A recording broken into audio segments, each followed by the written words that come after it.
चलिए, good afternoon to everybody. काफ़ी दिनों से आप लोग इंतज़ार कर रहे थे। मुझे ऐसा पता चला, पवन सर ने बताया कि सर जो है ना ऑडिट का बड़ा इंतज़ार हो रहा है। तो जितनी बेसब्री से आपको ऑडिट का इंतज़ार हो रहा था, उतनी बेसब्री से इसके ख़त्म होने का भी इंतज़ार होगा। तो जितना आप परेशान और जितना एक्साइटेड और जितना आप इसके लिए उतावले हो रहे हो कि ऑडिट जल्दी से स्टार्ट हो, उतनी जल्दी 5-7 दिन, 10 दिन, महीना भर, 2 महीना तो बड़ा मज़ा आएगा। उसके बाद में इंतजार करूँगी कब ख़त्म हो। खैर, आज हम लोग पढ़ने वाले नहीं हैं। आज हम लोग सिर्फ बात करेंगे आपसे, क्योंकि पहली मुलाकात है और पहली मुलाकात में पढ़ना बिल्कुल मेरे हिसाब से अच्छा नहीं है।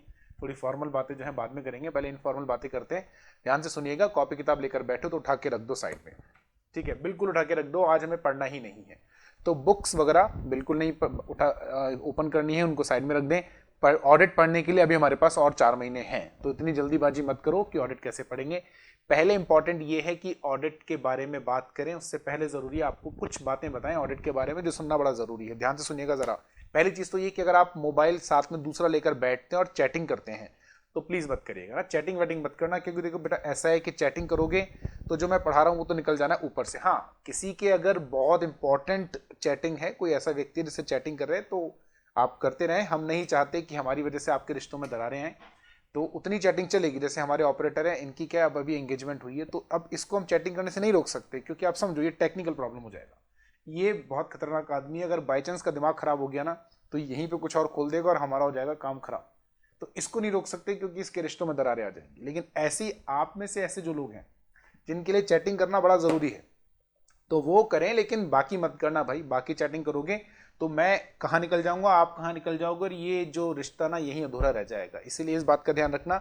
एक तो चैटिंग नहीं करनी, दूसरी बात, इस सब्जेक्ट को ज्यादा सीरियसली लेने की जरूरत नहीं है। आप जितना एक्साइटमेंट के साथ में सब्जेक्ट की सोच रहे थे ना कि आएंगे धूम मचाएंगे, तो बेटा देखो ऐसा है कि इस सब्जेक्ट को ज्यादा सीरियसली मत लेना। जितना ज्यादा सीरियसली सब्जेक्ट को लोगे ना, उतना ही फेल होगे, इसकी मैं गारंटी देता हूं। तो कोई अगर ये सोच के बैठा है कि दिलीप गुप्ता हमें ऑडिट में 90 नंबर दिलवा देगा, तो भाई मैं 90 नंबर नहीं दिला सकता, क्योंकि मैं 90 नंबर इतना पढ़ाता ही नहीं।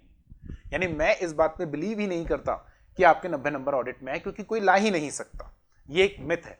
तो किसी ने अगर आप में से कोई ऐसा प्लान कर रखा है ना कि यार ऑडिट आज चालू हो गई, दिलीप गुप्ता सर पढ़ाएंगे या जो भी टीचर पढ़ाएगा और वो हमें 90 नंबर लाकर दिला देगा, ऑडिट में 90 नंबर नहीं आते। और आपको लाने क्यों है 90 नंबर, मुझे बताओ, आपको 90 नंबर लाने ही क्यों है? मतलब ऐसे कितने लोग हैं हमारी क्लास के अंदर जिनको मेरिट लानी है? ऐसा कोई व्यक्ति है क्या? यदि ऐसा है तो वो चैटिंग पे लिखें कि हाँ मैं मेरिट लाना चाहता हूं। बताइए, एक भी व्यक्ति ऐसा हो तो चैट में लिखें, सर मैं मेरिट में लाना चाहती हूं या चाहता हूं। अभी तक तो कोई यस, एक जने का आया है, सलोनी जैन का, पलक गोयल का भी आया। सारी लड़कियों के मैसेज आते हैं। लड़के जो है ना कभी नहीं बोलते, बोले साहब हमें तो पास करा दो, हमारा तो उसी से काम हो जाएगा। वो भी हो गए। तो लड़कियों ने, सबने, बहुत सारे बच्चों ने लिखा। अब तक जितने भी मैसेज आए उसमें ज्यादातर लड़कियां ही हैं जो ये कह रही हैं कि हाँ सर हम लोग जो है मेरिट लाना चाहते हैं। इनसे पूछो कि लाना चाहने से क्या होता है। चाहते तो बेटा हमारी भी बहुत थी, लेकिन उससे मेरिट नहीं आती। और आप जिस मेरिट की तैयारी कर रहे हो ना, उस मेरिट के पीछे भागते भागते एक दिन ऐसा होगा कि पास भी नहीं हो पाओगे। समझे आप? और अगर फिर भी चाहते हो तो मैं आपसे फिर कह रहा हूं कि मेरे भरोसे मत बैठना, क्योंकि मैं आपको मेरिट नहीं दिला सकता। क्योंकि मैं मेरिट जैसा पढ़ाता ही नहीं हूं। क्योंकि मेरा टारगेट पहला आपको पास कराना है। अब आप सोचोगे बोले यार ये बड़ा अजीब टीचर है, हम साला क्या सोच के बैठे, तो ये तो क्या ही निकला। पहले दिन ही आकर सरेंडर कर दिया कि भाई आते ही कि बोले मैं तो पढ़ाऊं नहीं, पढ़ाऊंगा नहीं, ऐसा नहीं बोल रहा हूं। लेकिन आप अगर ये सोच रहे हैं कि जो है कई बच्चे लिख रहे हैं सर वी विल ट्राई। बेटा ये ट्राई करते करते ये जिंदगी निकल जाएगी। ये सीए बड़ा खतरनाक है। हम आज तक अपनी जिंदगी में लोगों को ये नहीं समझा पाए कि हम सीए कहां से कर रहे हैं। ठीक है ना? आज भी लोग, आज आप तो फिर भी अभी बन रहे हो, हमको तो बने हुए आज 12-13 साल हो गए। आज भी एक सवाल जो हमें बड़ा परेशान करता है वो ये है कि सीए कर कहां से रहे। जो भी मिलता है सीए कहां से करा, कौन से कॉलेज से करा। This is the most irritating question I ever faced in my life, and I am still facing this. And the most difficult question to reply is CA कब बनोगे। भाई मुझे भी नहीं पता। मैं भी इसी का आंसर ढूंढने के लिए ये सारी तैयारी कर रहा हूं कि मैं सीए बनूंगा कब। अब आप सोचो, ऐसे में आपने उसमें मेरिट का जो है ना कीड़ा और घुसेड़ दिया। अब मेरिट लेकर आए, पास हो, यहां पास होने के लाले पड़े रहते हैं और आपको मेरिट लानी है।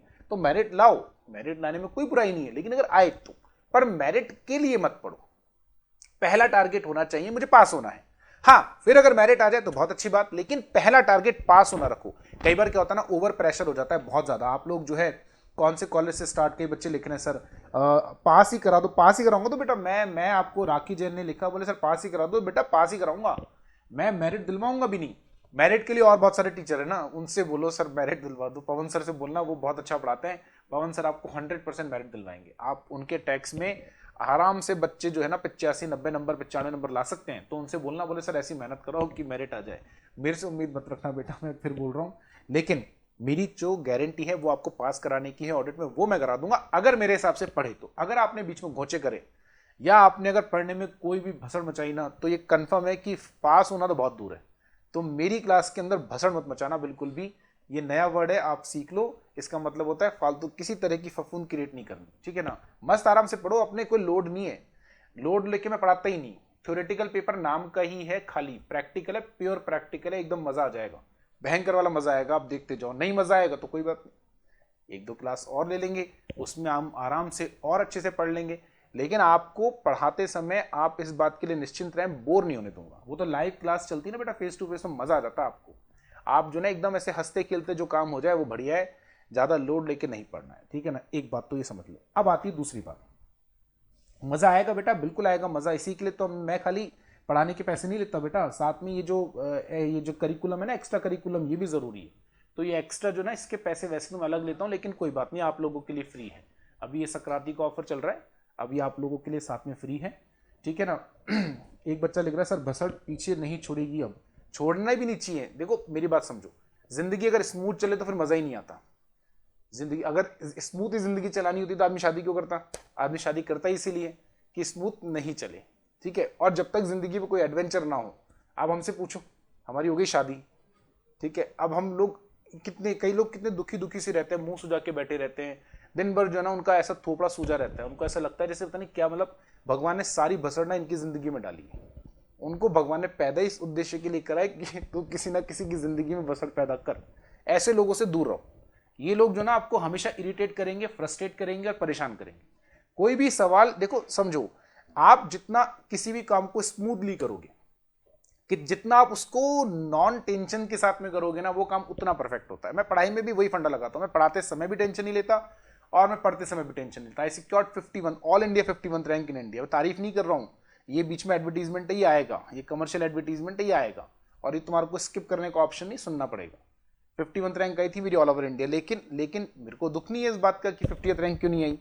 अब देखो, इसमें दो पॉजिटिविटी बताता हूं आपको। लोग मेरे से बोलते सर 51 रैंक तो होती नहीं, ये तो तुम्हें पता है, मुझे थोड़ी ना पता है। मैं तो आज भी ये मानता हूं कि मेरी 51 रैंक थी। मैं किसी को ये बोलता ही नहीं कि मेरी रैंक नहीं है। क्यों बोलूं? ये बोलने से कि रैंक से रह गए, देखो आप उदास रहोगे। अगर आप जितनी बार ये बोलोगे कि मेरी 51 रैंक आई थी, उतनी बार आप अपने आप को मोटिवेट करते। तो बी पॉजिटिव, मस्त रहो, पढ़ाई करते समय टेंशन मत लो। एक दिन की क्लास छोड़ने से कोई फेल नहीं होता और सारी क्लासें लेने से कोई पास नहीं होता, ठीक है। तो किसी दिन अगर मन नहीं कर रहा पढ़ने का तो मत लो क्लास, कोई नहीं आफत आ रही, कोई नहीं मर रही। आई बस मर नहीं रहे हम लोग। और वैसे भी हम जितनी पढ़ाई करते ना, उतनी पढ़ाई अगर हम लोग आईएएस करने में कर लेते तो हम आईएएस बन जाते, और बन जाते। यहाँ तो पता नहीं सीए बनेंगे ही नहीं बनेंगे, यहाँ तो फिर भी एक डाउटफुल है। इसलिए ज्यादा लोड लेके पढ़ाई मत करो, एकदम रिलैक्स होकर पढ़ाई किया करा करो, मस्त होके। किसी दिन क्लास छोड़ने का मन है छोड़ दो, बंक करनी है कर दो। एक आध क्लास बंक कर दोगे ना, उससे मन संतुष्टि मिलती है। लेकिन हाँ, अगर जबरदस्ती बैठ जाओगे ना, तो पढ़ने में मन लगेगा और उधर मन और लगा रहेगा। इसीलिए रिलैक्स होकर अपने को पढ़ाई करनी है, कोई टेंशन नहीं। सवाल पूछो जितने पूछने, लेकिन काम किया। अगर उल्टे सीधे सवाल किसी ने पूछे ना, कोई बोल रहा सर गाने भी सुनाते हो क्या? सब सुनाता हूँ बेटा मैं। तुम लोगों के पास ना बस टीचर से 2 ही काम करवाने के लिए रहते, सर एक तो गाना सुना दो, सर एक तो डांस करके दिखा दो। अरे यही 2 काम तो नहीं आते। अगर यही 2 काम आते तो टीचर थोड़ी बनते हैं। ये 2 काम के अलावा कुछ और बोलो, कोई अच्छी चीज बताओ हमें। ये क्या लिखा है? सर सच में बेस्ट हो आपकी क्लास सबसे रिलैक्स होने में। बेटा वो तो अभी देखा ही कहाँ है, अभी तो फ्लो चल रहा है। ये हमारे एक चाय वाले भैया, देखो ये एकदम टाइम पे चाय लेकर आते हैं। सबसे मस्त आदमी हमारे यही है, पाचा राय जी। जब ये आते हैं ना, तो हमारे चेहरे पे जो हंसी आती है ना, मुस्कुराहट आती है, वो इन्हीं की वजह से आती है। अगर ये नहीं हो ना हमारी जिंदगी, तो फिर हमारी जिंदगी में भसड़ ये खाली। तो एक तो ये, और एक हमारा ऑपरेटर मुकेश, इसकी होने वाली है शादी। हाँ ठीक है ना बेटा। तो इसीलिए ये जरूरी है कि आप जो है, ये बहुत खतरनाक आदमी है ये हमको क्या है, फूल देता रहता है कि सर समझो सर, कुछ बोलना मत मेरे बारे में। और हम जितनी बार बोलते हैं ना, ये कुछ ना कुछ कीड़े कर देता है। नहीं, ये बहुत अच्छा आदमी है। ये हमारी क्लास को जो है ना बड़ा अच्छे से ऑपरेट करता है। आपके पास जो हमारी पूरी स्क्रीन क्लियर जा रही है, देखो हमारे पढ़ाने से कुछ नहीं होता बेटा। ये तो सब मजाक की बातें थी, कितने सारे लोगों के एफर्ट्स लगे होते हैं। अब ऐसे में हमारा एफर्ट्स लग रहा है पढ़ाने में, हमारे ऑपरेटर का एफर्ट लग रहा है, बेचारा 1 घंटे तक हमें सुनता है रोज, प्लस एक एक चीज का ध्यान रखता है, किसी बच्चे का सवाल नहीं छूट जाए, स्क्रीन से कुछ मिस नहीं हो जाए। और फिर आप लोग क्या करते हो, आप लोग फिर ढंग से पढ़ाई नहीं करते, कितने लोगों की मेहनत खराब कर दी। इसीलिए इस बात का ध्यान रखना, ये तो सब मजाक की बातें थे, मैं ऐसे ही बोलता रहता हूं, लेकिन आपकी पढ़ाई में दिलचस्पी उतनी तो जरूरी है जितनी पास होने के लिए जरूरी, ठीक है ना।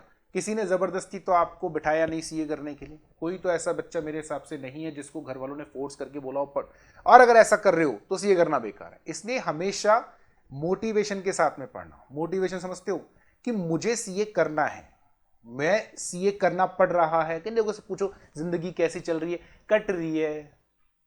किसी से पूछो जिंदगी कैसी चल रही है, इतनी कट गई और कट जाएगी, तो मर जा। किसी ने बोला तो जिंदा रहने के लिए, किसी ने बोला है क्या जिंदा रहे, नहीं ना। अब बताओ ऐसे लोगों से आप क्या उम्मीद करते हो कि उनके पास अपनी परेशानी लेकर जाओगे तो कोई सॉल्यूशन मिलेगा क्या, नहीं मिलेगा। क्यों, क्योंकि वो पहले दुखी है। अब आप क्लास में आए और आते, अरे यार आज फिर ऑडिट की क्लास में बैठना पड़ेगा, अब तो क्या 1 घंटा समझ में आएगा ऑडिट की क्लास में, मुझे बताओ क्या ही समझ में आएगा। ऐसी क्लास में पढ़ने से क्या फायदा जहां पे पहले ही आप ये लेकर बैठे थॉट कि यार अब ऑडिट भी पढ़नी पड़ेगी, अब लॉ भी पढ़नी पड़ेगी, टैक्स भी पढ़नी। ये थॉट लेके मेरी क्लास में कभी मत बैठना, बोर नहीं होने दूंगा, इसकी मैं गारंटी देता हूं। समझ में नहीं आए अभी तो, चूंकि हम लोग देखो इस पूरे सेटअप में है, क्योंकि अभी हम लोग लाइव क्लास में नहीं है। आपको जो सवाल पूछना है, जितनी बार पूछना है आप टाइप करो, हम एक चीज को 3 बार एक्सप्लेन कर देंगे, हमें कोई प्रॉब्लम नहीं। लेकिन कंफ्यूजन नहीं रखना है।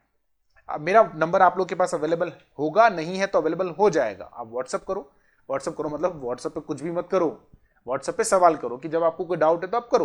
क्वेश्चन पूछना है, नहीं समझ में आ रहा सर आपने चैटिंग में समझाया वो भी नहीं समझ में आया, सर क्लास में समझाया वो भी नहीं आया, प्लीज एक बार फोन पे कॉल करके तो वो भी बता देंगे। लेकिन किसी दिन पढ़ने का मन नहीं है तो लिख देना सर पढ़ना का पढ़ाओ सर, सर आपको तो पढ़ाओ। ये एक बच्चा यश जैन लिख रहे हैं कि सर पढ़ाओ, आप पढ़ा दो, बहुत देर हो गई हमें ऑडिट पढ़ना। ये वो लोग हैं जिनको ऑडिट पढ़ने की जितनी जल्दी रहती है उतनी जल्दी इनको ऑडिट खत्म होने की होती है। और यही बच्चे देना क्लास में सबसे छुट्टी करेंगे। एक बच्चा लिख रहा है, बोले सर ऐसा लग रहा है कि आप कपिल शर्मा हो एंड स्टैंड अप कॉमेडी कर रहे हैं। कॉमेडी वॉमेडी नहीं करता बेटा, कॉमेडी वॉमेडी करना मेरा काम नहीं है। मैं तो बेटा सिर्फ पढ़ाता ही हूं, लेकिन क्या है ना हमारा सब्जेक्ट बेटा थ्योरेटिकल है। देखो आप बोर हो जाओगे अगर मैं ये नहीं करूंगा ना तो। अरे यार शायरी, अब एक बच्चे गार्गी बोल रहे शायरी सुना दो। बेटा शायरी वायरी नहीं आती हम लोगों को, हम लोगों से पढ़ाना आता है।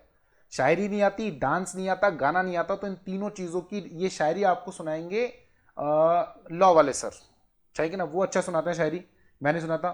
डांस जो है ना पवन सर अच्छा करते हैं, और जो है सिंगिंग भी पवन सर अच्छी करते हैं। मैं सिर्फ पढ़ाता हूँ, पढ़ाने में आपको कोई कमी नहीं मिलेगी। लेकिन ये बीच में बेटा इस तरह का फ्लो इसलिए बनाना जरूरी है क्योंकि आप बोर हो जाओगे पढ़ते पढ़ते। थ्योरेटिकल पेपर है, देखो प्रैक्टिकल में क्या होता है ना, हमारे पास एग्जाम्पल्स होते हैं, प्रैक्टिकल एग्जाम्पल्स होते हैं, हम भी एग्जाम्पल लेंगे, लेकिन हमारे थ्योरेटिकल एग्जाम्स होते हैं। हम फिगर्स में तो डील नहीं करते, टैक्स नहीं है, इनकम टैक्स नहीं है, ये अकाउंट्स नहीं है, कॉस्टिंग नहीं है, एफएम नहीं है, तो फिगर्स नहीं है हमारे पास में। मैं क्या एग्जाम्पल यहां लिखूं, नहीं। हाँ लेकिन लाइव एग्जाम्पल्स, यानी जब हम ऑडिट करते हैं तो जो हम चीजें एनकाउंटर करते हैं वो आपको बताएंगे। लेकिन फिर भी है तो थ्योरेटिकल पेपर ना, so we need to be little comfortable with this whole paper. जितना कंफर्टेबल आप पढ़ोगे ना उतना, इसीलिए ये बीच बीच में कॉमेडी थोड़ी सी करनी पड़ती है। बाकी कॉमेडी करना हमारा प्राइम ऑब्जेक्टिव नहीं है। और कई बच्चे अभी भी लिख रहे हैं कि बोले सर जो है पढ़ाओगे कब, आपको कितने साल लगे सर सीए बनने। बेटा मैंने कहा ना 51 रैंक थी। ये ईगो पे हर्ट करने वाला सवाल पूछ लिया आपने, ये तो मतलब बड़ा गंदा सवाल पूछा, कितने अटेम्प्ट में बने सर आप। ये सवाल मेरे को बहुत लोगों ने पूछा पहले। आप तो मत पूछो यार, आप तो अपनी फर्टिनिटी के हो, हमारी फर्टिनिटी के जो लोग हैं वो तो मत पूछो। बेटा मेरे सारे एक एक अटेम्प्ट में हुए, मैं CS मैं अपनी डिग्री बता दूं आपको पहले, फिर सवाल नहीं पूछो कि कमर्शियल ऐड आ रहा है बीच में। अब देखो स्किप नहीं करना, CA कर रखा है, CS कर रखा है, मैंने MBA कर रखा है, PhD मेरा नाम है डॉक्टर CA दिलीप गुप्ता, ठीक है। डॉक्टर मतलब PhD होल्डर भी हूं, तो मेरा नाम है डॉक्टर CA दिलीप गुप्ता। तो मेरा BCom है, MCom है, ठीक है, CA है, CS है, MBA LLB भी कर रखी है मैंने। लेकिन LLB मैंने सिर्फ एकेडमिक वाला करा, यानी मैंने इसकी प्रैक्टिस नहीं करता। इसके अलावा PhD है, और इसके अलावा मैंने 10th 12th और उससे पहले 8th और ये सब भी कर रखा है, और मैंने LKG भी पढ़ा है, ठीक है। तो ये तो मेरी डिग्रियां रही। चाय पी लो सर ठंडी हो जाएगी, नहीं नहीं बेटा चाय पियेंगे, बीच में पीते रहेंगे चाय। इंटर में सबसे बेस्ट ऑडिट होती है, इंटरेस्टिंग होती है। हाँ बेटा सब्जेक्ट सारे इंटरेस्टिंग होते हैं बेटा, सब्जेक्ट कोई सा भी ऐसा नहीं होता कि इंटरेस्टिंग नहीं है। सब टीचर अच्छा पढ़ाते हैं, सब बढ़िया पढ़ाते हैं, बस आप लोग बीच बीच में थोड़े से जो है ना गायब हो जाते हो। तो कुछ बातों का ध्यान रखना बेटा ऑडिट में। आप चूंकि यश जैन ने फिर से लिखा, बोले सर पढ़ाओ, तो पढ़ाना पड़ेगा बेटा, वरना फिर बड़ी दिक्कत हो जाएगी। बच्चे अगर बाई चांस जो है ना भड़क गए, सर इतनी डिग्री लेके कहाँ जाऊंगा, नहीं जाना, गलती कर दी इसलिए तो बता रहा हूँ, इतनी डिग्री मत लेना, कुछ काम की नहीं है। अरे ऐसे ही कर लिए यार, राजस्थान, आप शायद मैं बताना भूल गया, बीकॉम, एमकॉम, एलएलबी और पीएचडी मैंने राजस्थान यूनिवर्सिटी से करी है। अब मत पूछना है सवाल कि सर इतनी डिग्रियां कैसे ले ली, अगर डीयूवीयू से करी होती तो इतनी डिग्रियां नहीं मिलती। खैर, तो सर मत पढ़ाओ। अब एक बच्चा बोल रहा है शिवम बंसल, एक मत पढ़ाओ, एक बच्चा बोल रहा है पढ़ाओ, मतलब बड़ा अजीब सा डाल दिया। तो वाइफ जैसी स्थिति कर दी आपने, उससे कहीं पूछो ना खाना खाने बाहर चलें, तो हमें बड़ी मेहनत करनी पड़ती है। क्या मेहनत करनी पड़ती है, पहले मुझे पूछना पड़ता है भाई कहाँ चलें, फिर वो बोलती है कि चलो तुम ही जहां मन चले वहां ले चलो। अब अगर जवाब कभी हाँ या ना में नहीं देगी, वो हमेशा डिप्लोमेटिक जवाब देती है। मैंने उससे पूछा कहाँ चले, तो बोले जहां तुम्हारा मन करे वहां चल चलो, कहीं भी चल चलो। मैंने चलो ठीक है, अपन एक काम करते हैं, अच्छे रेस्टोरेंट में चलते हैं, पास में जो रेस्टोरेंट है वहीं चलते हैं। बोले दाना पानी चलते हैं, तुमको तो बस वहीं जाना होता है हमेशा। अभी तूने तो कहा था कहीं भी मन चलो वहां चल चले। अब उससे पूछो वहां नहीं चले तो कहाँ चले, चलो चाइनीज खाते हैं, बस तुमको जब चाइनीज ही खाना था तो घर में बनवा लेते। मतलब आप कभी ये प्रूव नहीं कर पाओगे कि आप सही थे। तो इस तरीके से आप मुझे कंफ्यूज कर रहे हो, कोई बोल रहा है सर पढ़ाओ, कोई कह रहा है मत पढ़ाओ, कोई कह रहा है कल से पढ़ाना। सर आप अपने अकॉर्डिंग करो। बिल्कुल बेटा, वो तो मैं करूंगा ही, वो तो मैं अपने अकॉर्डिंग ही करूंगा। सर सीए इतना अर्न कर लेता है तो आप कोचिंग लाइन में क्यों आए? अरे यार समझ ही नहीं रहे, कमाने के लिए तो आए हैं। इतना कितना अर्न कर लेता है, किसने बोल दिया? ये सारे जो तुम्हारे मति भ्रम है ना, ये मति भ्रम तुम्हारे के अगल बगल पड़ोसियों ने डाले हुए तुम्हारे कि सीए बहुत कमा लेता है। सीए कुछ नहीं कमाता, सीए कुछ भी नहीं कमाता, ठीक है ना। और एक चीज, बहुत अच्छी चीज, जो जो एक बच्चे ने मुझसे, पवन सर को भी आपके जैसे ही पढ़ाने के लिए बोलना। अरे वो अच्छा पढ़ाते हैं, मेरे जैसे पढ़ाने के लिए क्यों बोलना भाई, वो आप बहुत अच्छा पढ़ाते हैं। सब टीचर अपने अपने हिसाब से बेस्ट पढ़ाते हैं, ऐसे हर टीचर की अपनी अलग स्टाइल होती है, कॉपी नहीं कर सकते एक दूसरे को, करना भी नहीं चाहिए, अपनी ओरिजिनलिटी रहनी चाहिए। खैर, काम की बात करते हैं बेटा। देखो ऑडिट में मैं 3 बातें बता रहा हूँ, ये बहुत जरूरी है। तीनों बातें हमारे आगे के लेक्चर्स में स्मूथली चलता रहे, उसके लिए बहुत जरूरी है ना। अपार्ट फ्रॉम जो बहुत देर हो गई मजाक करते हुए, अब अपन कुछ बहुत स्ट्रिक्ट चीजें हम लोग पढ़ते हैं, वो जरा ध्यान से सुनिएगा। देखो बेटा, एक तो रेगुलरिटी बहुत जरूरी है। आप में से कई बच्चे क्या करते हैं, ज्यादातर बच्चे करते हैं, कई नहीं, एक्चुअली 95% बच्चे करते हैं। हमने आज क्लास में पढ़ाया, आपको मैं यहां लिखूंगा, नोट्स वगैरह मैं लिखता रहूंगा, आपको नोट डाउन करने हैं साथ के साथ में। अब कई बच्चे क्या करते हैं, ठीक है क्लास हो गई, फिर उसके बाद उसका रिवीजन नहीं करा। बेटा रिवीजन नहीं करोगे तो फिर कल वाला को, जो हम कल पढ़ने वाले हैं, उसको आप आज वाले के साथ लिंक कैसे करोगे? और मैं आपको गारंटी देता हूं, दिन में मैं पूरे लेक्चर में जितना पढ़ाऊंगा ना, उसको घर पे रिवाइज करने के लिए हार्डली नीड 5 to 10 मिनट्स। मतलब आप ऐसे हंसते खेलते, कभी भी बीच में 10 मिनट का छोटा सा भी टाइम मिला, खट आपको बस 2 पेज 3 पेज, कितने पेज भर जाएंगे कॉपी के एक दिन में? 2 पेज। बहुत रेयरली होता है कि हम किसी दिन 3 पेज लिखते हैं, करेक्ट। तो मैं 3 पेज के हिसाब से चलता हूं। कितना टाइम चाहिए रिवाइज करने के लिए? 10 minute, 15 minute. That is the max time which you need to go through with your syllabus, sorry on daily basis. Syllabus means उस दिन के सिलेबस की बात करूं, जितना कंटेंट हमने उस दिन पढ़ा, ठीक है ना। एक बात तो उससे ज्यादा वो बहुत जरूरी है, रेगुलरिटी बहुत जरूरी है। ये ब्रेक हुई ना तो आप गए काम से। अगर ये ब्रेक हुई, हम लोग क्या करते हैं, जब पढ़ रहे होते हैं, जब हमारे क्लासेस चल रही होती हैं, सेशन चल रहा होता है, जैसे आप लोग के सबके जो एग्जाम है वो आई गेस नवंबर में होंगे अब, या आप में से कुछ एक बच्चे होंगे जो मे अटेम्प्ट होंगे, मुझे नहीं पता आपका टाइम कब है। हम क्या करते हैं, जब क्लास चल रही है उस समय अकाउंट्स, कॉस्टिंग, एफएम, टैक्सेशन, इनके रोज क्वेश्चंस आपको दिए जाते हैं, आप करते हैं। अच्छी बात है, मैं ये नहीं कह रहा हूं कि आप उनको नहीं करें, वो तो करना ही है। हम लोग क्या करते हैं, थ्योरेटिकल पेपर है, लाइक ऑडिट है या लॉ है या एसएम है या आईटी है, राइट, उसको हम लोग उठा के रख देते हैं साइड में, बाद में पढ़ेंगे एक साथ, बाद में एक साथ पढ़ेंगे। बाद में एक साथ कैसे पढ़ोगे, कैसे पढ़ोगे एक साथ, मुझे बताओ। Can you go through the entire syllabus 1 month ago, 1 month before your exam? You can not, you can't revise your entire syllabus of audit और लॉ और any theoretical paper in a month. और उस एक महीने में आपको खाली audit तो नहीं पढ़ना ना, उसमें बाकी सब्जेक्ट भी तो पढ़ने पड़ेंगे ना। कैसे गो थ्रू करोगे आप? फिर क्या होता है मालूम है, एग्जाम से 5 दिन पहले बच्चों का फोन आता है, सर जल्दी से ये बता दो कि मैं क्या क्या पढ़ लूं जिससे पास हो जाऊं। जादू की छड़ी थोड़ी ना है बेटा, जादू की छड़ी हमारे पास कि मैं आपको फटाफट, मैंने पेपर तो बनाया नहीं, मुझे तो नहीं पता पेपर में क्या आने वाला है, मैं कैसे बताऊं कि आप ये 10 चीजें पढ़ लोगे तो आप एग्जाम में पास हो जाओगे? हाँ, हम आपको 100 में से 70 चीजें मार्क करा सकते हैं। यानी अगर आपके सिलेबस में फॉर एग्जांपल 100 चीजें, तो मैं आपको पढ़ाने के दौरान 50 चीजें मार्क करा दूंगा, 60 चीजें मार्क करा दूंगा। फॉर एग्जांपल बता रहा हूं, कंफर्म पेपर उसी में से आएगा। यानी जो 40 चीजें मैंने छोड़ने के लिए बोला ना, मैं लिख के दे रहा हूं, नहीं आएगा, लेकिन वो 60 चीजें तो पढ़नी पड़ेंगी ना। अब आप उन 60 में से पेपर में आएंगी 10 चीजें, मुझे नहीं पता कि पेपर में 10 कौन सी चीजें आने वाली हैं, तो आपको 60 चीजें पढ़नी पड़ेगी। उसके लिए रेगुलरिटी मेंटेन करना जरूरी है, ये बहुत इंपॉर्टेंट है, इस बात का ध्यान रखना, ठीक है ना। पवन सर आपके स्टूडेंट है ना? हाँ है नहीं बेटा, थे। कॉपी कितनी बना? अरे तुम यार बच्चों वाले सवाल पूछते हो बेटा, कैसे सवाल पूछते हो? कोमल क्या हो गया बेटा कि कॉपी कितनी बनानी है? अरे अभी तो पहला लेक्चर है, अगर खत्म हो जाए तो एक और बना लेना। एक साथ थोड़ी ना कॉपी ला के रखनी है हमें, खत्म हो जाएगी तो एक और बना लेंगे, फिर ले आएंगे खरीद के। ये कोई ऐसा स्टैंडर्ड क्राइटेरिया नहीं होता बेटा मेरी क्लास के अंदर कि 3 कॉपी बनानी है, 2 कॉपी। मुझे नहीं पता कितनी कॉपियां भरेंगी, मैं ऐसे कोई स्टैंडर्ड्स बना के नहीं पढ़ाता। मैं जो अपना फ्लो है उसमें चलेगा। कितने चैप्टर्स का प्रिंट निकलवाना है सब बेटा सब बता दूंगा, सब बताऊंगा आपको। जितने सवाल आप यहाँ पूछ रहे हो ना, उतने सवाल आपको पूछने की जरूरत भी नहीं पड़ेगी। पहले मेरी बात सुन लो, पहले टाइपिंग करना बंद करो, सब लोग टाइप करना बंद कर दो, मेरी बात सुनो। तो एक चीज तो ये रेगुलरिटी मेंटेन करनी। दूसरी बात ये कि बेटा देखो, हम लोग जब कोई कॉन्सेप्ट को क्लास में डिस्कस कर रहे हैं तो आपको उस कॉन्सेप्ट के प्रैक्टिकल पोर्शन पे, मैं कभी भी थ्योरेटिकल पेपर को थ्योरेटिकल तरीके से नहीं पढ़ाता। मतलब ऐसा मेरी क्लास में कभी नहीं होगा कि कोई टॉपिक आया और मैं इसे रीड कर रहा हूं। Audit is an independent examination of financial statement, यानी एक लाइन लिखी हुई है we are just simply reading it. नहीं, मैं आपको उसका रीजन बताऊंगा। मेरी बात ध्यान से सुनना, जो मैं ये बोल रहा हूं। अगर मैं आपको कोई चीज का लॉजिक नहीं बता रहा, यानी मैं आपको अगर ये नहीं बता रहा कि ये चीज क्यों है, ये है ही क्यों, मतलब ये एग्जिस्ट ही क्यों करती है लाइन, ये टॉपिक एग्जिस्ट ही क्यों कर रहा है, ये टॉपिक एग्जिस्ट कर रहा है तो इस टॉपिक का रेलेवेंस क्या है, अगर मैं आपको ये नहीं बता रहा इसका मतलब मुझे नहीं पता है। और मुझे नहीं पता है तो आपकी ये जिम्मेदारी है कि मुझे पूछो आप, मतलब आप उंगली कर करके पूछो कि नहीं सर मुझे बताओ कि आखिर टॉपिक हम पढ़ क्यों रहे हैं। क्योंकि आप समझो कोई टॉपिक हम पढ़ रहे हैं, हमें पता ही नहीं हम टॉपिक क्यों पढ़ रहे हैं, हमें पता ही नहीं इस टॉपिक का रेलेवेंस क्या है, हमें यही नहीं पता कि इस टॉपिक का हमें और टॉपिक के साथ क्या लिंक है, तो फिर वो टॉपिक पढ़ना बेकार। तो इट इज योर रिस्पॉन्सिबिलिटी, मैं तो बताऊंगा ही मेरी तरफ से, it's your responsibility that you should ask me अगर मैं किसी टॉपिक में ये क्लियर नहीं करता हूं कि ये टॉपिक हम क्यों पढ़ रहे हैं। Is it clear? अब तीसरी बात आती है, बहुत इंपॉर्टेंट। कोई भी अभी कुछ टाइप नहीं करेगा, थ्योरी कॉन्सेप्ट बेस्ड है, कितने चैप्टर्स का प्रिंट, अभी कुछ टाइप नहीं करना है। तीसरी बात, एक सवाल जो बहुत कॉमनली बच्चे पूछते हैं, बहुत कॉमनली पूछते हैं, बहुत मतलब लगभग सबके दिमाग में आता है, हम जब पढ़ते थे हमारे दिमाग में भी आता था, मतलब it's a very natural question which comes to mind of every student, specially theoretical paper में, कि सर हमें मतलब हम कैसे पढ़ें। ये सवाल है सर हम थ्योरेटिकल, ये सवाल कई बच्चे शुरू में पूछ लेते हैं, कुछ बच्चे क्लास के दौरान पूछते हैं, यानी आधा सिलेबस हो जाता है, कुछ बच्चे एग्जाम से कुछ दिनों पहले पूछते हैं, कभी शादी में खाना खाने गए हो?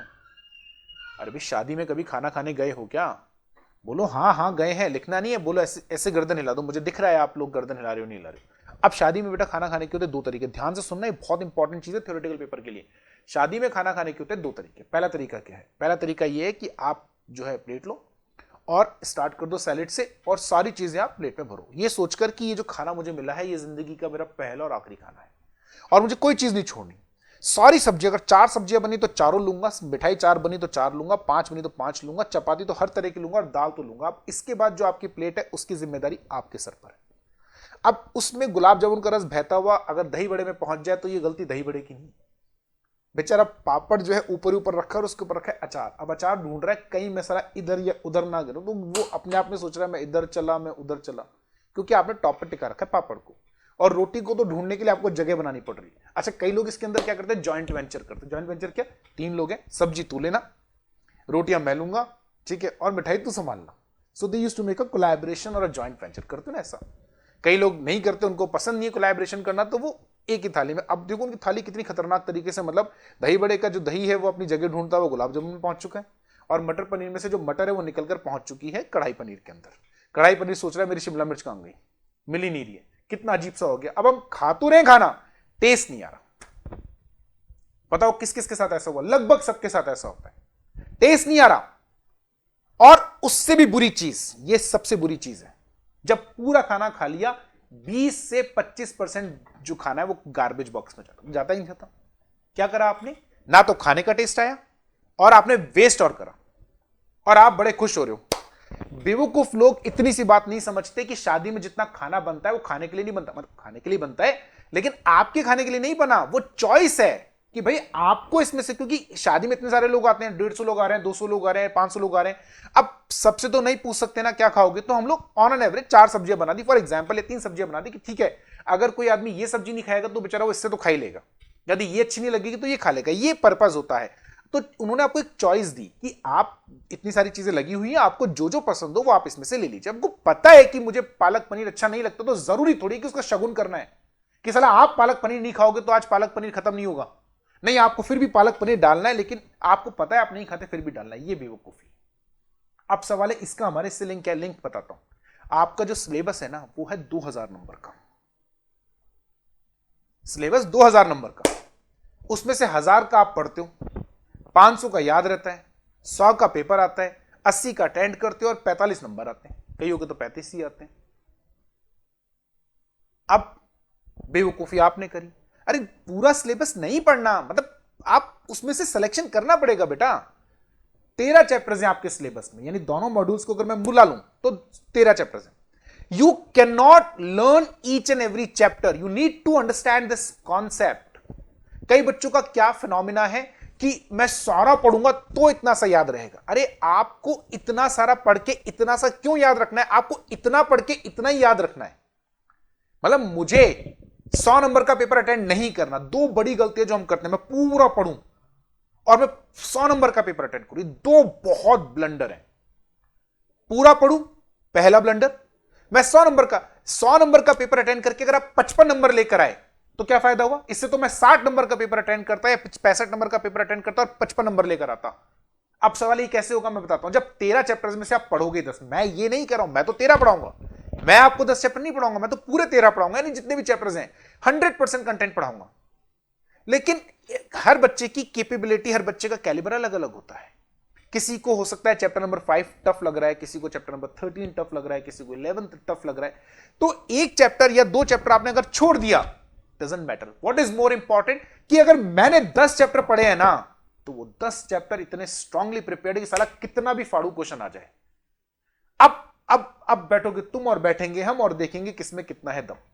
कि 10 चैप्टर पढ़े मैंने, 3 चैप्टर बिल्कुल नहीं पढ़े, इनका क्वेश्चन आ गया मैं नहीं कर सकता या कर सकती। लेकिन अगर 10 चैप्टर में से क्वेश्चन आ गया ना, तो मेरी गारंटी कि क्वेश्चन छूटेगा नहीं। मतलब आप खुद से बोल रहे हैं बात। अब ऐसा तो नहीं हो सकता कि 3 चैप्टर्स जो आपने छोड़े पूरा पेपर उसी में से आ जाएगा, ऐसा तो नहीं होता। ये तो बेवकूफी है। कोई बिल्कुल ही मतलब एकदम ही बॉर्डम है तो वो इस तरह की बात सोचेगा। ये आप भी जानते हो, ये मैं भी जानता हूं कि अगर आपने मान लीजिए 2 चैप्टर छोड़े तो पूरा पेपर उन 2 चैप्टर में से नहीं आने वाला। तो मेरे को पूरा पेपर अटेंड करना ही नहीं है। मुझे चाहे 70 नंबर का ही पेपर अटेंड करना पड़े, घंटे तो 3 ही मिलेंगे। ऐसा तो नहीं होता कि आपने शुरू में डिक्लेरेशन देना होता है कि 100 नंबर का पेपर करोगे तो 3 घंटे मिलेंगे, 70 नंबर का पेपर करोगे तो 2 घंटे मिलेंगे। ऐसा तो नहीं होता। टाइम तो आपको पूरे 3 घंटे मिलेंगे। अब आप सोचो 3 घंटे हैं आपके पास 70 नंबर का पेपर अटेंड करने के लिए, जान लगा देनी है। 70 में से भी मैं 55 लेकर आऊंगा, 60 लेकर आऊंगा। मेरे को 100 में से 60 लाकर क्यों? क्योंकि क्या होता है मालूम है, पहले 1 घंटे में पेपर जब हम अटेंड करते हैं ना, तो 4 नंबर के क्वेश्चन में भी हम अपना दिल निकाल के रख देते हैं। याद करो मैं जो बोल रहा हूं ये आपके साथ होता ही नहीं होता। पहला क्वेश्चन जो होता है ना, वो पहला तो देखो बेटा पहला होता है ना, पहला चाहे प्यार हो चाहे क्वेश्चन हो, उसमें तो आदमी क्या पूरा से दिल निकाल के बाहर रख देता है।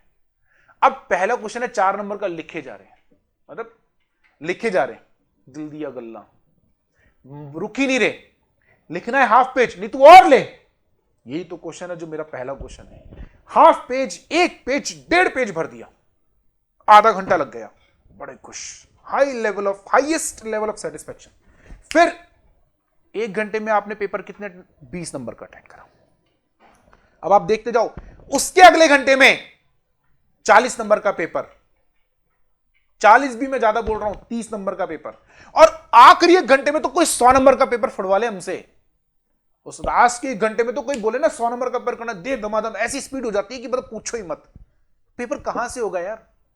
अब तो सेम क्वालिटी, जहां आप 1 घंटे में 20 नंबर का पेपर अटेंड करो और आप 1 घंटे के अंदर 50 नंबर का पेपर अटेंड करो, क्या आप मानते हो सेम क्वालिटी आएगी? कैसे आएगी सेम क्वालिटी? आ ही नहीं सकती सेम क्वालिटी।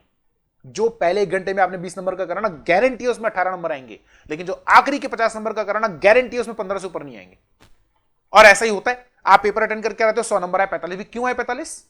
आपने तो 100 नंबर का अटेंड किया था ना, क्योंकि आपने लास्ट के 1 घंटे में जो पेपर अटेंड करा, वो या तो आपका दिल जानता है या तो एग्जामिनर का दिल जानता है कि आपने क्या लिखा। ये मैं नहीं चाहता, इसीलिए मैं आपको बोल रहा हूं इस पूरे पे टारगेट नहीं करना।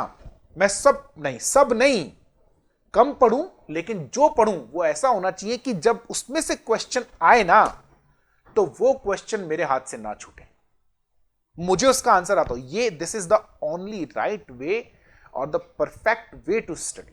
मेरी बात को समझना ध्यान से। So what I want from all of you is to concentrate. अगर एक दो चैप्टर पढ़ेंगे हम सारे, आप बिल्कुल निश्चिंत रहें, मैं आपको कोई चैप्टर नहीं छोड़वाने वाला हूं, मेरा काम है आपको सारे चैप्टर पढ़ाना, वो मैं पढ़ाऊंगा, लेकिन आपको ध्यान रखना है कि एक आध दो चैप्टर छोड़ो। अब सवाल है कौन से छोड़े सर, हमें कैसे पता चलेगा? मैं बताऊंगा आपको कि कौन सा कंटेंट इंपॉर्टेंट है कौन सा नहीं। इसीलिए तो हमने पढ़ तो आप भी सकते थे, मैं टीचर कुछ नहीं पढ़ाता, हम तो वही पढ़ाते जो किताबों में लिखा है। टीचर का काम होता है आपको गाइडेंस देना, तो हम यहाँ पर आपको गाइडेंस देने के लिए हम आपको बताएंगे कि क्या चीज एग्जाम के लिए इंपॉर्टेंट है, क्या चीज एग्जाम के लिए इंपॉर्टेंट नहीं है, कौन सी चीजें जिसको आप थॉरोली जो है उसको आप स्किप कर सकते हो, प्रॉपरली आप स्किप कर सकते हो, वो हम आपको बताएंगे। इसके अलावा कुछ एक चीजें ऐसी होती है जो हर बच्चा, जैसे मान लीजिए यहाँ जो नाम लिखे उसी में से एग्जांपल ले रहा हूँ, नकुल को लगता है कि भाई चैप्टर नंबर 11 मुझे टफ लग रहा है, लेकिन नमोकार को ऐसा लगता है कि नहीं यार मुझे तो चैप्टर नंबर 11 बहुत अच्छा लगता है, मुझे चैप्टर नंबर 12 थोड़ा टफ लगता है, तो आप 12 छोड़ो, कोई बात नहीं, वो सबका व्यू अलग अलग हो सकता है। और इस बात का ध्यान रखना, देखो अपना डिसीजन खुद लेना, दूसरों से पूछ के। हम लोगों की आधी जिंदगी तो ना इसी चीज में निकल जाती है, हमने अपनी जिंदगी में कोई काम कभी करा ही नहीं। कुछ लोग तो ऐसे कि भगवान ने उनको पैदा इस उद्देश्य के साथ करा कि दूसरों की जिंदगी में जाके घोंचे करो।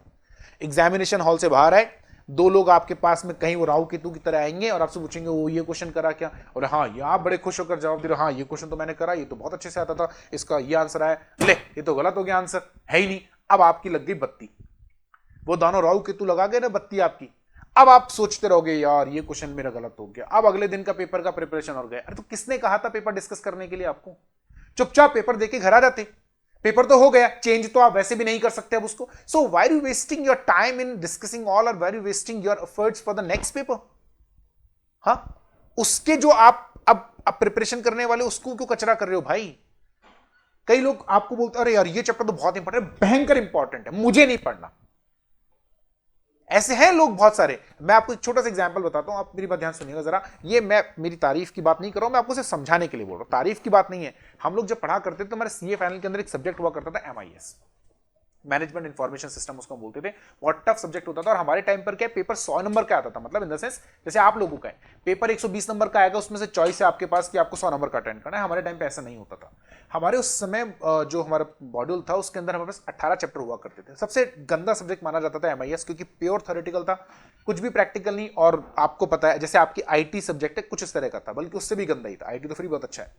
अब उसमें 3 चैप्टर थे, 11, 12, 13, जो सिस्टम डेवलपमेंट लाइफ साइकिल के चैप्टर से आप भी पढ़ोगे। अब वो चैप्टर इतने खतरनाक थे ना, मतलब I seriously can't tell you. 11वां चैप्टर पढ़ा, बड़ी मुश्किलों से तो वो याद हुआ, जैसे ही 12वां पढ़ा तो 11वां भूल गया, बड़ी मुश्किलों से 12 याद करा तो, और 11 को दोबारा पढ़ा तो फिर थोड़ा 13 पढ़ा तो 11, 12 दोनों भूल गया, और तीनों पढ़ा तो 1 से 10 भूल गया। इतना बुरे तरीके से माथा खराब हो गया, समझ में नहीं आ रहा था। मैंने क्या करा, मॉड्यूल में से, अच्छा हमारे टाइम पे मॉड्यूल को कैसे फाड़ना नहीं पड़ता था, मॉड्यूल आता ही ऐसा था कि जरा सा आपने खोला ना तो पेज खुद ही बाहर आ जाते थे निकल कर ना उछल के। पहले मॉड्यूल बहुत गंदे तरीके से बाइंडिंग आती थी, आप लोगों की तो बहुत अच्छी बाइंडिंग आती है। हमारे मॉड्यूल की बाइंडिंग ऐसी होती थी कि आपने से खोला तो पेज जैसे फुर सब बाहर आ जाते थे।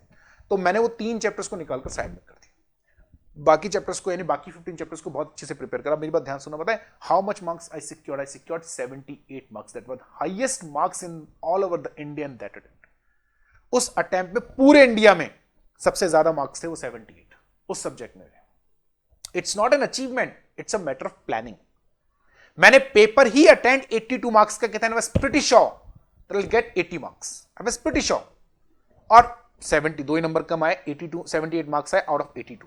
मतलब मैंने पेपर ही 80 नंबर के कहता है, 18 नंबर का एक क्वेश्चन स्ट्रेट फॉरवर्ड मैंने छोड़ दिया था, मेरे को आता ही नहीं था। लेकिन मुझे बाकी 15 चैप्टर इतने स्ट्रांगली प्रिपेयर थे कि कोई क्वेश्चन आ जाए, मैं बस यही चाहता हूं कि मुझे 100 में से 100 नंबर नहीं चाहिए ऑडिट, मतलब ये आपका थॉट ऐसा होना चाहिए कि मेरा टारगेट 100 पेपर नंबर लाना नहीं है, मेरा टारगेट है 60 नंबर लाना या 55 नंबर लाना, मुझे पास होना है। वो टारगेट आपको रखना है, और उस टारगेट के लिए मुझे, अगर आपको लगता है 55 नंबर लाने हैं फॉर एग्जांपल, तो मुझे 70 नंबर का, तो 70 नंबर का ऐसा प्रिपेयर करो साला कितना ही फाड़ू क्वेश्चन आ जाए, कितना ही घुमा फिरा कर क्वेश्चन दे दे, कितना घुमा लेगा, टॉपिक से थोड़ी बाहर चला जाएगा, कितना घुमाएगा मुझे बताओ, टॉपिक से तो बाहर नहीं चला जाएगा। तो मुझे वो क्वेश्चन आए, ये इंपॉर्टेंट है, this is the way to prepare. मेरी बात समझ में आ रही है? पढ़ाऊंगा बेटा, कई बच्चे अभी भी थोड़ा परेशान हो रहे हैं कि सर ऑडिट कब से पढ़ाऊंगा। बेटा वो सब पढ़ाऊंगा, क्योंकि ऑडिट ही पढ़नी है अगले 4 महीने तक, 3 महीने तक, जो भी हमारा ड्यूरेशन है। लेकिन ये जो प्रिपरेशंस के तरीके ना, ये चीजें याद कराना, ये चीजें बताना बहुत जरूरी है। आप इस बात के लिए परेशान मत हो कि सर पढ़ाई पढ़ाऊंगा, उसी के लिए तो आए हैं बेटा, आपको पढ़ाने के लिए आए हैं, ऑडिट तो ऑडिट ही पढ़ाएंगे। लेकिन ये जो मैं टिप्स दे रहा हूं ये बहुत इंपॉर्टेंट टिप्स है, इनको प्लीज ध्यान रखिए आप। और तीसरी तो खैर हो गई, चौथी बात की मैं बात करूं, एक आखिरी चीज है बिल्कुल, इस पूरे सब्जेक्ट के दौरान, इस पूरे कवरेज के दौरान इस बात का बेहद ख्याल रखना है आप लोगों को। ये सवाल मत पूछो यार कि बच्चों वाले सवाल मत पूछो प्लीज ना आप सब, मतलब कुछ बच्चे पूछे सर कॉपी कितनी बनानी है, कुछ बच्चे पूछे सर हैंड राइटिंग की कितनी इंपॉर्टेंस होती है, हार्ड वर्क नहीं करना स्मार्ट वर्क करना है। गुड, ये तो अच्छी बात है। ये कॉपी कितनी बनानी है, हैंड राइटिंग, बेटा आप इस एज पर आकर के आप हैंड राइटिंग चेंज कर सकते हो क्या? आप इस तरह के सवाल क्यों पूछ रहे हो? मैं कह देता हूं हैंड राइटिंग के बहुत अच्छे नंबर है, 100 में से 15 नंबर हैंड राइटिंग के मिलते हैं, can you change your hand writing? इस एज पे हैंड राइटिंग चेंज होती है कि कभी? तो don't ask me such silly questions, right? ये सब क्वेश्चन अब आप प्रोफेशनल सिलेबस में आ चुके हैं, इस तरह के सवाल नहीं पूछें। ये बिल्कुल इरेलेवेंट चीजें हैं कि सर राइटिंग कैसी हो, कॉपी कितनी बनानी है, ये सब इरेलेवेंट है। अभी इस स्टेज पर आकर आप ना तो अपनी हैंड राइटिंग चेंज कर सकते हो, ना पढ़ने का तरीका चेंज कर सकते हो। मैं आपको वो टिप्स दे रहा हूं जो आप अपने जो आपका एग्जिस्टिंग तरीका उसमें इनकॉर्पोरेट करें, वो मैं आपको बता रहा हूं। मैं ऑडिट से संबंधित चीजें बता रहा हूं। तो हार्डवर्क करना है, सॉरी स्मार्ट वर्क करना है, हार्डवर्क नहीं करना, स्मार्ट वर्क करना है। नंबर चाहे हमारे 55 लाने का टारगेट हो, 60 लाने का टारगेट हो, पढ़ना उतना है जितने से मेरा 60 नंबर आ जाए या 55 नंबर आ जाए, what ever your target is. Okay, अच्छा अब कई बच्चों ने एक चीज मन में आता है कि सर हम मेरिट के, मैंने शुरू में बोला था कई बच्चों का ईगो हर्ट हो गया कि यार ऐसे कैसे बोल दिया आपने मेरिट नहीं ला सकते। अरे मेरिट ला सकते हो, मैं आपकी मेरिट लाने पर या आपकी एफिशिएंसी पे शक नहीं करो, लेकिन एक डायग्राम जरा अपनी स्क्रीन पर देखो, फिर आपको समझ में आएगा कि मैं क्यों ये बात बोल रहा था। इस डायग्राम को जरा आप ध्यान से देखना, फिर मैं आपको समझाऊंगा कि क्या फर्क होता है मेरिट के लाने और नहीं लाने में, ठीक है ना? फिर समझना आप। ये जो पूरा जोन है ना, ये होता है बेटा डेंजर जोन। डेंजर मतलब खतरनाक डेंजर जोन है। अब कई बच्चों को मेरिट लानी होती है तो वो मारते हैं जंप। शुरू में महीने भर तो ना उनका हाल ये होता है कि यार पता नहीं मैं क्या करूं। अब वो भयंकर एक हाई लेवल की प्रिपरेशन करते हैं, यहां तक तो पहुंच जाते हैं। फिर धीरे धीरे धीरे धीरे उनके एफर्ट्स, लाजमी सी बात है आपने इतना, क्योंकि आपका दिमाग तो मेरिट में लगा था, मुझे मेरिट लानी है, मेरिट लानी है, मेरिट लानी है, मेरिट लानी है, जंप मार रहे थे आप उसी फिर यहां तक आते थे वो एकदम, क्योंकि आपने पूरे एफर्ट्स जंप करने में लगा दिए, आपकी जितनी भी कैपेबिलिटी जंप। अब ये डेंजर जोन है, अगर इसके आगे नहीं बढ़ पाए ना तो ये नीचे वाला जो जोन है ना पूरा, ये फेल जोन होता है बेटा। अगर यहां से नीचे गिरे ना सीधे फेल में आओगे। यानी वो बच्चे जो मेरिट के लिए प्रिपरेशन करते हैं या तो वो पार हो गए तो ये रैंक है, ये रैंक है, और ये क्या है, ये है पास वाला स्टेज। यदि आप जंप मारोगे यहां पहुंच गए तो रैंक, वरना नीचे फेल। लेकिन मैं बिलीव करता हूं इस पे, मैं ऐसे चलने पे बिलीव करता हूं। पहले इसकी तैयारी करो, ये पास होने की तैयारी करो। आप ऐसे प्रिपरेशन करो कि साला अगर कुछ भी बुरा हुआ तो पास तो हो ही जाऊंगा, रैंक नहीं भी आई पास तो हो ही जाऊंगा। अगर मैंने पास होने जितना प्रिपरेशन कर लिया, now it's time to prepare for the rank. अब आप रिस्क में नहीं हो, रैंक नहीं भी आई कोई टेंशन नहीं, पास तो मैं हो ही गया ना। इसलिए मैंने आपसे कहा कि रैंक वाले पे कॉन्सेंट्रेट मत करो, पहले कॉन्सेंट्रेट करो how to clear your exam, how to clear your CA inter, how to clear once you plan. हाँ, आपके एग्जाम आने से 4 महीना पहले आपने प्रिपरेशन कर लिया, हाँ पास तो मैं हो जाऊंगा, मेरी इतनी प्रिपरेशन हो गई, अभी जाओ ना आगे आप रैंक के लिए प्रिपरेशन करो। किसने आपको रोका है? कोई रोक तो नहीं रहा है ना आपको। This is what I want from all of you. तो ये आपको कुछ बातें ध्यान में रखनी है। अब समय है आपके सवालों का। अब आपको कोई अगर डाउट, हैंड राइटिंग इंपॉर्टेंट नहीं होती है। कल कौन सा चैप्टर स्टार्ट करेंगे बेटा? कल हमारा बिल्कुल सीक्वेंस वही रहेगा जो आपके मॉड्यूल का सीक्वेंस है। आपके 2 मॉड्यूल है, मॉड्यूल नंबर 1 एंड 2। 1 में जो है 1 to 8 तक के चैप्टर्स हैं, और सेकंड जो मॉड्यूल है उसमें 9 to 13 आई गेस, ये आप सब लोगों ने पहले देख ही लिया होगा अपने मॉड्यूल में से। अब हम लोगों का सीक्वेंस वही रहेगा। आपके इंस्टीट्यूट ने इतना अच्छे तरीके से चैप्टर्स को सेट करा है कि that we do not need to switch to some other chapter from chapter number 1 to, like ऐसा नहीं है कि 1 से हमको पहले 5 पे जाना है फिर 3 पे जाना, नहीं। इंस्टीट्यूट ने बिल्कुल एकदम परफेक्ट वे में चैप्टर्स को सेट करा है, और सब चैप्टर्स लिंक है, ऑल चैप्टर्स। एक चैप्टर नंबर 9 को अगर मैं छोड़ दूं तो वो लिंक नहीं है, लेकिन स्पेशली पहले मॉड्यूल की बात करते हैं क्योंकि हम वहीं से स्टार्ट करेंगे। फ्रॉम फर्स्ट टू 8 चैप्टर सारे चैप्टर लिंक्ड है, यानी फर्स्ट चैप्टर एंड होगा तो ही सेकंड चैप्टर बिगिन होगा, सेकंड चैप्टर खत्म होगा तो ही थर्ड चैप्टर बिगिन होगा, क्योंकि थर्ड चैप्टर में सेकंड चैप्टर का कंटेंट काम में आएगा। अब कई बच्चों ने, ये आपको ध्यान रखना है, एक बच्चे ने सवाल पूछा सर प्रिंट आउट कितने का निकलवाना। देखिए फॉर टाइमिंग तो आप मेरे हिसाब से, मैं पर्सनली आपको सजेस्ट करता हूं कि आप एक एक चैप्टर का प्रिंट आउट निकलवाएं, क्यों आप एक साथ निकलवाते हैं सारे चैप्टर्स का। फिर भी अगर किसी को ऐसा लगता है कि यार हम लोगों को प्रिंट निकलवाने दूर जाना पड़ता है या प्रिंट निकलवाने की फैसिलिटी नियर टू अवेलेबल नहीं है, तो आप 2 या 3 चैप्टर का निकलवा लें, बट 3 चैप्टर से ज्यादा मत निकलवाना, 3 चैप्टर से ज्यादा आपको नहीं निकलवाना है। मैं पर्सनली रिकमेंड करता हूं, और अगर आप यहीं रहते हैं, जयपुर में रहते हैं, सिटी में रहते हैं, किसी भी जहां आपके प्रिंट आउट निकलवाने की व्यवस्था इजीली है या घर पे निकालेंगे, so it's better to take the print out of chapter 1 and then chapter 2 and so on. Print ले लोगे तो बेटा थोड़ा सा कंफर्टेबल रहेगा। अगर आपके पास घर पे लैपटॉप है और उस पर आप पढ़ रहे हैं, यानी मोबाइल पर अगर नहीं पढ़ रहे हैं, लैपटॉप पे पढ़ रहे हैं, तो आप जो है सॉफ्ट कॉपी में भी खोल सकते हैं। बट अगर आपको कुछ चीज मार्क करनी होगी तो आप कैसे करोगे मार्क, तो वो दिक्कत आएगी, और कॉपी आपको लेके बैठना है। अच्छा एक बात और, मैं किसी को पीडीएफ वगैरह शेयर नहीं करूंगा, मैं पहले बोल रहा हूं आप लोग को। किसी ने अगर ये बोला कि सर पीडीएफ शेयर कर दो आज जो आपने क्लास, मैं किसी को कोई पीडीएफ शेयर नहीं करूंगा। आपको जो लिखना है क्लास, मैं नोट्स बनवाऊंगा क्लास के अंदर, इन द सेंस मैं वैसे नोट्स नहीं बनाता हूं। आप बच्चे नहीं हो, आप फाउंडेशन या 11th में नहीं हो कि नोट्स जो बनाते थे, नोट्स के लिए आपकी मॉड्यूल है। मैं डायग्रामेटिक प्रेजेंटेशन करता हूं, डायग्राम्स मैं आपको बनाऊंगा, डायग्राम्स के थ्रू मैं आपको समझाऊंगा पूरा, मतलब जितना भी आपका कंटेंट है उसको डायग्राम के थ्रू समझाएंगे। 1-2 दिन में हम लोग जब पढ़ने लगेंगे तब आप फैमिलियर होंगे, अभी थोड़ा सा सब्र करना है। कॉपी बनानी है, लेकिन कोई ये नहीं बोले कि सर, क्योंकि देखो आप समझो, मतलब आप क्लास में खुद लिखोगे तो उससे क्या ना, लिखने से खुद का कॉन्सेंट्रेशन होता है, तो आधी चीजें तो लिखते लिखते याद हो जाएंगी, समझे आप, आधी चीजें तो आपको लिखते लिखते याद हो जाएंगी, तो you will be in comfort zone. तो आप प्लीज उसको नोट डाउन करें, पीडीएफ वगैरह नहीं भेजूंगा। सर नोट्स का कैसे करेंगे, आप लिखवाएंगे सब, बेटा कल जब हम चालू करेंगे तो आपको समझ में आ जाएगा। आप 1-2 दिन थोड़ा सा वेट कीजिए, जब फ्लो बनेगा तो I let you know that how we will proceed for notes और मॉड्यूल कैसे प्रेफर करना है। So just wait for at least for 2 to 3 days। Audit का भी कंपाइलर बिल्कुल मिलेगा बेटा, कंपाइलर मिलेगा। प्रिंट लेना है क्या, वो मैंने बताई दिया आपको। Anything else if you want to ask me then please ask. कोई भी चीज़ अगर आपको पूछना है तो प्लीज़ बताएं मुझे। आई गेस मेरे हिसाब से कोई डाउट नहीं है, and I am extremely sorry that we couldn't start audit today, but this initial lecture was very important. ये होना इसलिए ज़रूरी है जिससे कि आप लोगों को कंफर्ट, थोड़ी सी कॉमेडी वगैरह, अगर किसी को कंफर्टेबल नहीं लगा हो तो लिख देना नीचे कि सर क्लास में कॉमेडी मत करो, आप आओ, मैं भी मुंह सुजा के आ जाऊँगा सुबह शाम को, और आके मैं धमाधम बोलने लग जाऊँगा। जैसे न्यूज़ पढ़ते हैं ना बेटा, वैसे आजकल तो खैर न्यूज़ वाले भी बड़े स्मार्ट और जो है ना एकदम वैसे हो गए एक्टिव वाले। पहले दूरदर्शन पे न्यूज़ नहीं चला करते थे, मैं वैसे आऊँगा वैसे पढ़ाऊँगा। अगर ज़्यादा किसी ने बोला ऑफलाइन क्लासेस का कुछ पता है क्या, मुझे कैसे पता होगा बेटा, मेरे को क्या पता है लॉकडाउन कब खुलेगा या क्या, ये मैं कैसे बता सकता हूँ। हाँ ऑडिट में 30% MCQ है सर। लॉ में लॉ लैंग्वेज लिखनी, बेटा लॉ का लॉ के सर से पूछो, मैं नहीं बता सकता हूँ। लॉ के टीचर का, लॉ के सब्जेक्ट का लॉ के टीचर बताएंगे, मुझे उसके सब्जेक्ट का कैसे पता होगा बेटा, वो तो आप लॉ वाले सर से पूछो।